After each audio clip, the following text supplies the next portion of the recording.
제가 요즘 자주 인용하고 있는데요. 그 피터 스카즈르 목사가 쓴 정서적으로 건강한 영성에 나온 내용입니다. 파크 팔머는 다시 집으로 가는 길에서 미국 중서부 지역에 사는 농부들의 이야기를 언급하고 있다. 그들은 눈보라가 몰아칠 때 안전하게 집에 돌아올 수 있도록 집 뒷문에서 헛간까지 로프를 메어두는 풍습이 있다. 이 지역 눈보라는 매섭고 사나우며 매우 위험하기로 유명하다. 눈보라가 강하게 불어닥칠 때는 자기 손끝도 보이지 않는다. 그래서 많은 사람들이 길을 잃고 헤매다 이 눈보라 속에서 얼어 죽는다. 그들은 빙빙 돌면서 헤매기도 하고 어떨 때는 자기 집 뒷마당에서 길을 잃기도 한다. 잡고 있던 로프를 놓치는 순간 집으로 가는 길을 찾을 수 없게 되고 만다. 어떤 사람들은 몇 걸음만 더 내디디면 현관인데도 자신이 어디에 있는지 모른 채 그냥 얼어 죽고 만다. 상당히 의미심장하게 다가오는 이야기입니다. 물론 좀 오래된 과거에 대한 미국 이야기일 것 같습니다. 우리도 우리 자신을 감싸고 휘몰아치는 눈보라 때문에 삶의 길을 잃을 수 있습니다. 과도한 일과 욕심 때문에 길을 잃을 수도 있고, 억울한 일이 너무 커서 길을 잃을 수도 있습니다. 예기치 못한 고난이 파도처럼 밀려올 때 우리는 길을 잃어버릴 수 있습니다. 그런 상황에서 길을 잃지 않고 안전하게 집으로 돌아가려면, 빠져나오려면 우리가 붙잡아야 될 로프가 있어야 됩니다. 그 로프가 바로 기도와 말씀입니다. 멈추고 쉬는 안식입니다. 안식의 진정한 의미는 내가 아무것도 하지 않아도 하나님이 최선으로 인도하실 거라고 믿고 맡길 때 찾아오는 그 안식이 바로 우리의 로프입니다. 그 로프를 굳건히 붙잡을 수 있게 되기를 소망합니다. 사람들은 위기에 직면할 때 보통 두 가지로 반응합니다. 어떤 사람들은 위기가 다가오면 두려워하고 근심에 빠져 위축됩니다. 반면에 어떤 사람들은 인생의 위기를 새로운 도약을 위한 기회로 삼습니다. 주로 실패하는 사람들은 쉽게 위축되고 불평합니다. 금세 다른 사람들을 탓하고 환경을 탓합니다. 반면에 무언가를 성취하는 사람, 소위 성공하는 사람들은 인생의 위기를 기회로 활용합니다. 주변 사람들이나 환경을 탓하기보다는 모든 위기를 기회로 손영하기 위해서 노력합니다. 또 믿음의 사람들은 기도의 기회로 삼습니다. 여러분의 인생의 위기를 만날 때 다른 사람들이나 환경을 탓하는 사람들입니까? 아니면 그 위기를 긍정적이고 창조적인 에너지로 변환시켜가는 사람들입니까? 잘 한번 질문해 보시기 바랍니다. 믿음이 있다라고 하는 것은, 하나님 믿는다라고 하는 것은 그런 위기를 긍정적이고 창조적으로 해석하고 변화시켜가는 능력이 있다는 것을 의미합니다. 그 능력을 하나님께서 우리에게 주신 줄로 믿습니다. 본문 말씀을 보면 출애굽에서 이스라엘이 홍해 바닷가 앞에서 진을 치고 있는데 바로와 이집트의 군대가 추격해 왔습니다. 이 소식을 들은 이스라엘 백성들은 두려움에 사로잡혔습니다. 이집트의 바로가 최정예 군대를 동원해서 이스라엘 자손을 추격한다는 소식을 들었을 때 이들이 두려워하는 것은 너무나 당연한 일이었습니다. 아이고 큰일 났다, 이런 생각하지 않았겠습니까? 다시 그들 군자들이 공격해 오면 무슨 수로 맞겠어요?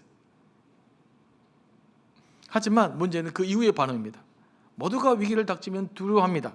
그러나 두려움 이후에 어떻게 반응하느냐에 따라서 인생의 답이 달라집니다.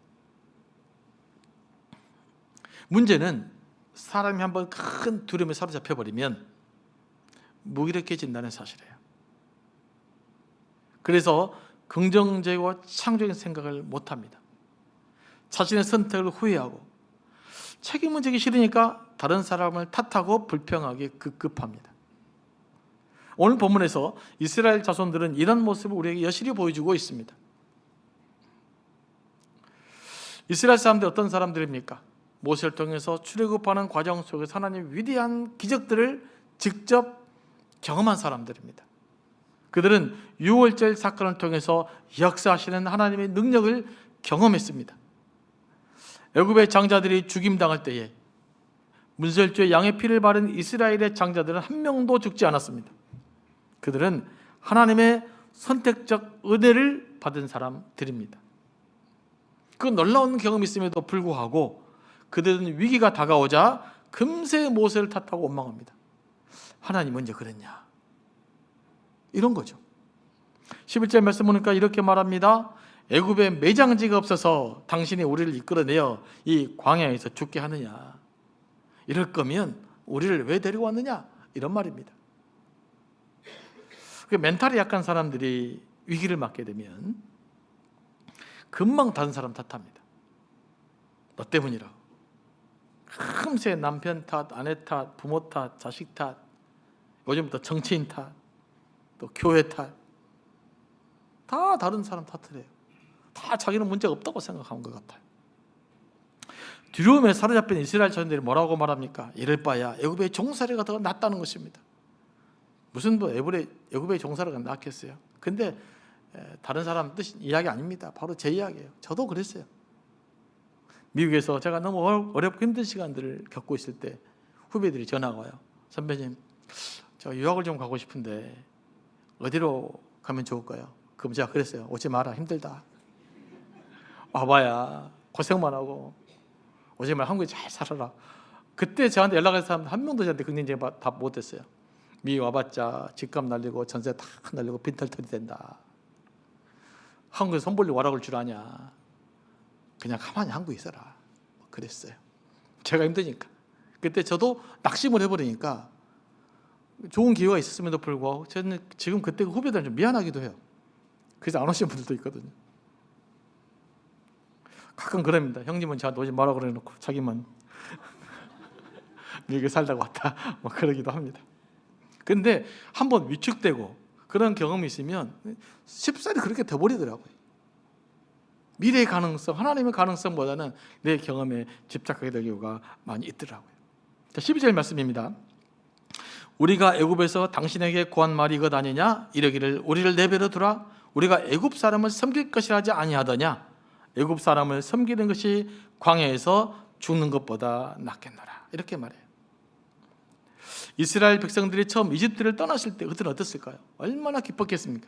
드디어 우리는 자유인이라 해방감과 희망에 부풀었을 거예요. 그러지 않겠습니까? 바로 우리를 보내줬는데 엄청난 기적을 통해서 그들이 광야를 타는 게 어떻게 했습니까? 하늘에서 구름 기둥과 불 기둥으로 그들을 보호해 주셨습니다. 그들은 이렇게 하나님의 손길을 경험했을 때만 해도 얼마나 의기양양했겠어요. 드디어 우리를 통해서 새로운 역사가 펼쳐지는구나. 드디어 우리에게 새로운 삶이 시작된다라고 생각하면 나왔을 거예요. 그러지 않았을까요? 그런데 이집트 군대가 쫓아오자마자 그런 위기 상황에 직면하자마자 이런 하나님의 경험했음에도 불구하고 마치 하나님의 기적을 한 번도 경험해보지 못했던 사람들처럼 굴어요.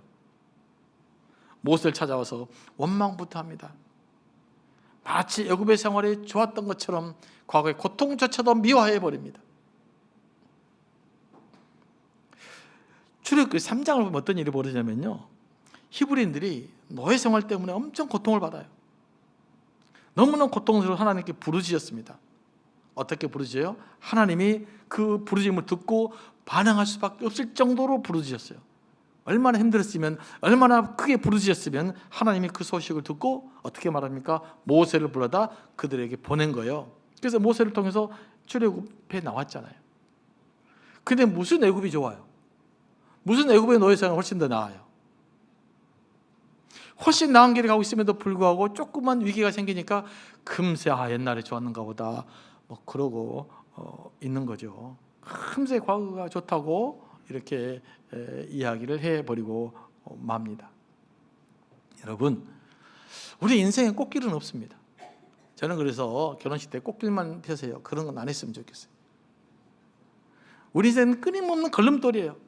그 걸림돌을 하나하나 딛고 극복하는 과정 속에서 성장하고 성숙하고 사람이 돼가는 겁니다.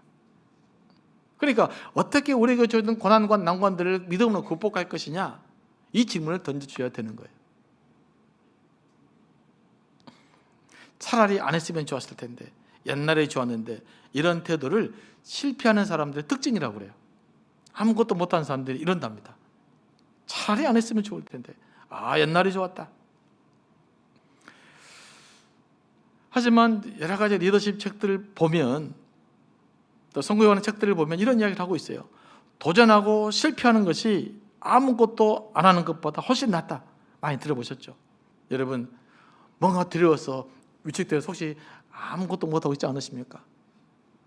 그보다는 비록 실패할지라도 도전하시기 바랍니다.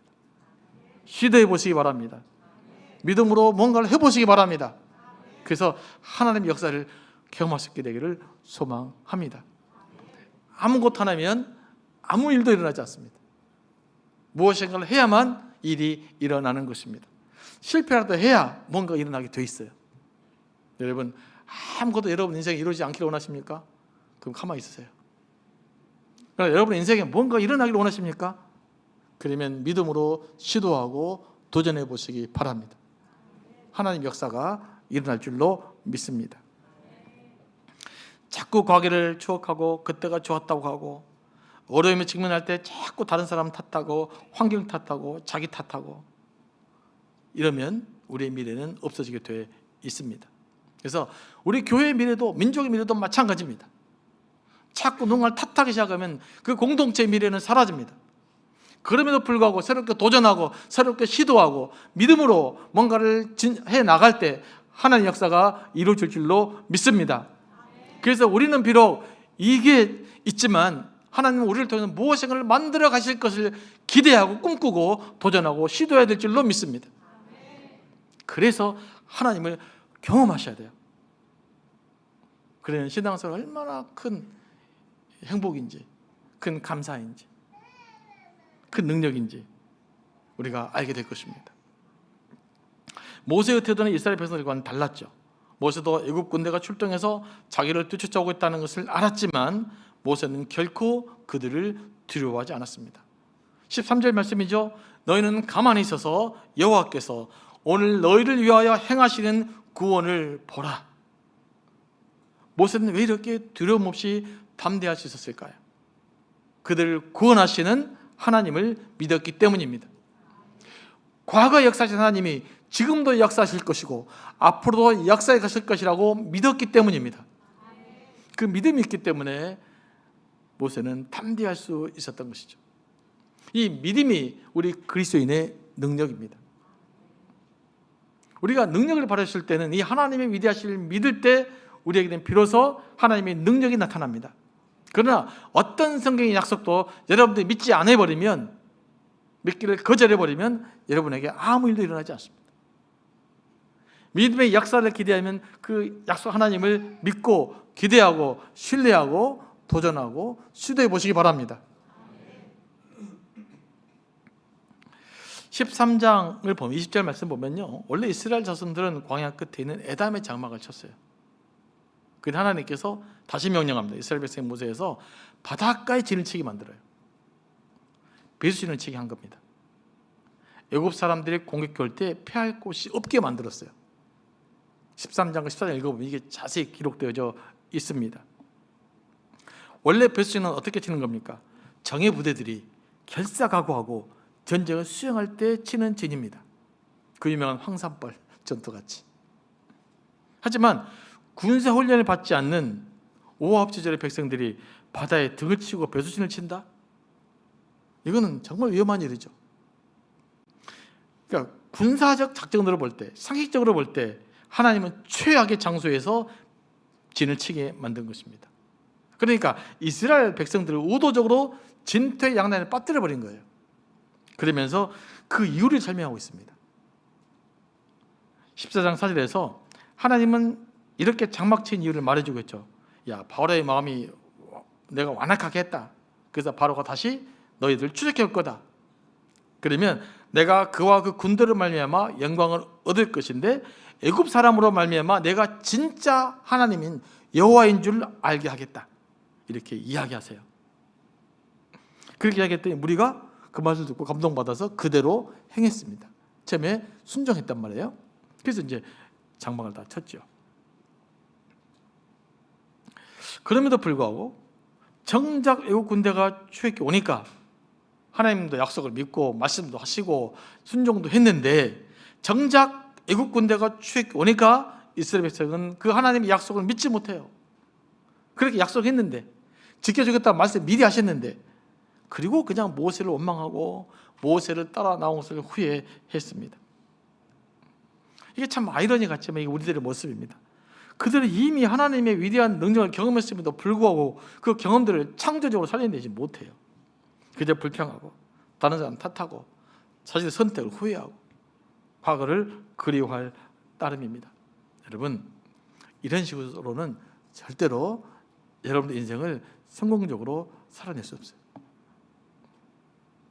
무엇을 이룰 수 없습니다. 하나님은 이렇게 패배주의에 사로잡힌 사람을 사용하지 않습니다.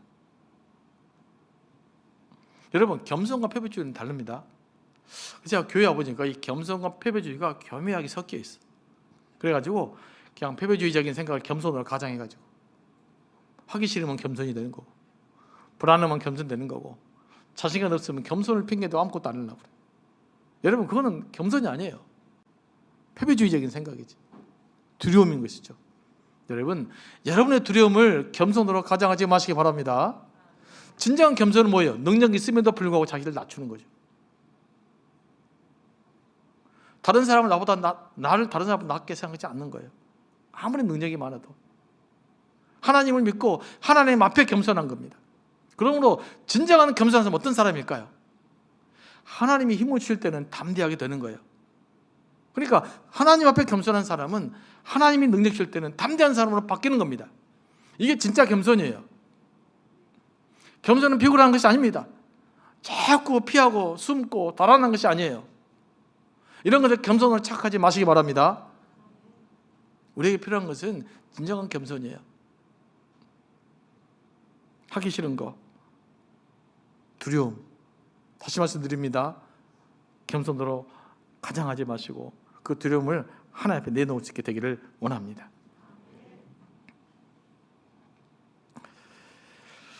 이스라엘 백성이 가나안 땅을 정복하기 위해서는 이러한 패배주의를 극복해야 됐어요. 그래서 하나님은 이스라엘 백성을 사면 초가로 몰아넣으시고 그들을 구원하신 하나님만을 바라보고 의지하게 만든 것입니다. 이를 위해서는 이스라엘 백성들에게 새로운 경험이 필요했어요. 하나님의 절대적인 구원의 손길을 다시 한번 경험해야 했던 것입니다. 그래서 애굽의 군대를 동원하신 거예요. 그리고 애굽 사람들이 이스라엘 백성들을 더 이상 괴롭히지 않게 하려면 이스라엘을 인도하시는 만군의 하나님 여호와의 위대하심을 알려야만 했어요. 그러잖아요. 지금 이집트하고 이스라엘은 붙어있는 국경선이잖아요. 만약에 이집트 군대를 동원하면 이스라엘 백성들이 어디 있든지 간에 바로 군대가 출격해서 다 그들을 전멸시킬 수 있었던 거예요. 그 정도는 이집트는 충분히 대우도 남죠. 그런데 어쩌면 바로가 너희를 가려면 가봐라. 내가 언제 너희를 잡아올 수 있을 것이다 라고 생각하면서 보냈을 겁니다. 그래서 뭐 하여요? 그들로 하여금 하나님의 위대하심을 알게 하고 하나님 이스라엘 백성을 지키는 것을 나는 알게 하고 그들로 하여금 더 이상 이스라엘 백성을 추적하지 않도록 하기 위한 보호장치를 만들겠다는 거죠. 그런데 이스라엘 자손은 이러한 하나님의 의도를 볼 수 있는 믿음의 눈이 없었던 거예요. 두려움에 떨고 있는 이스라엘 향해 모세가 뭐라고 말합니까? 13절이죠. 너희는 두려워하지 말고 가만히 서서 여호와께서 오늘 너희를 위하여 행하시는 구원을 보라. 14절 말씀입니다. 여호와께서 너희를 위해 싸우시리니 너희는 가만히 있을지어다. 아멘 하십니까?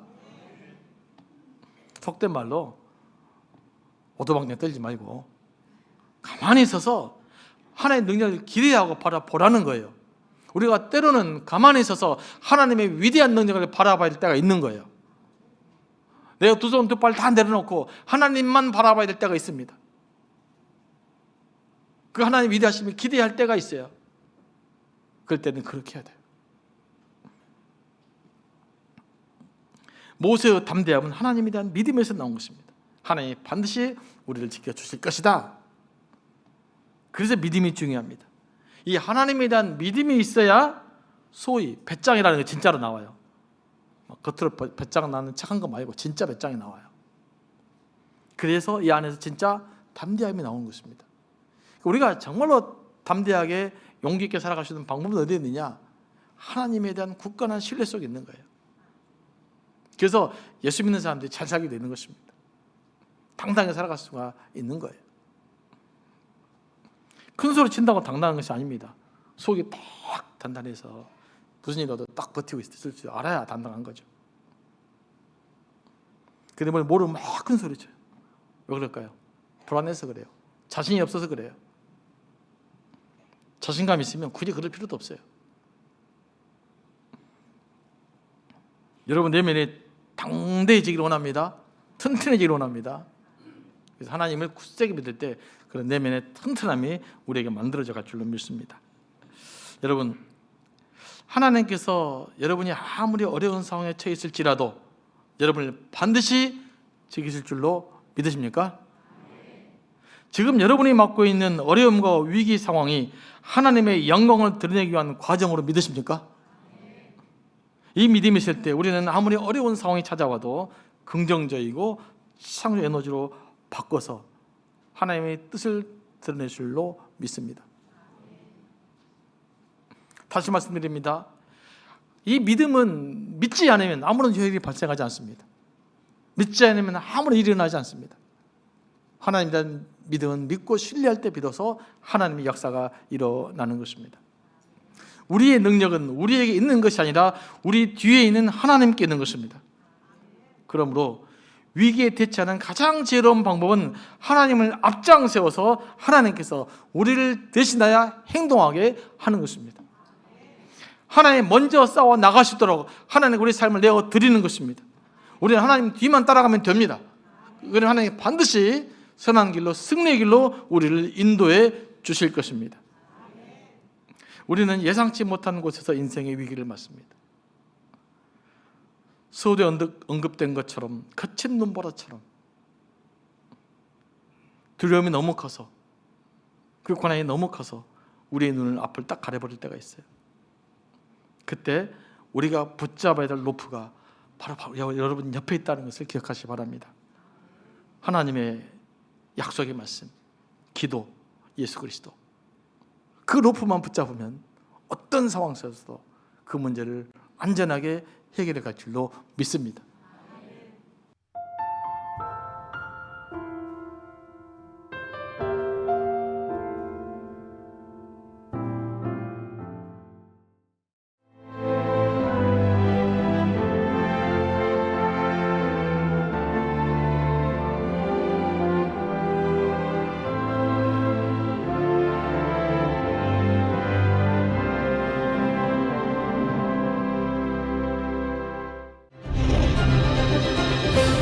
기회는 준비된 도시를 선택합니다.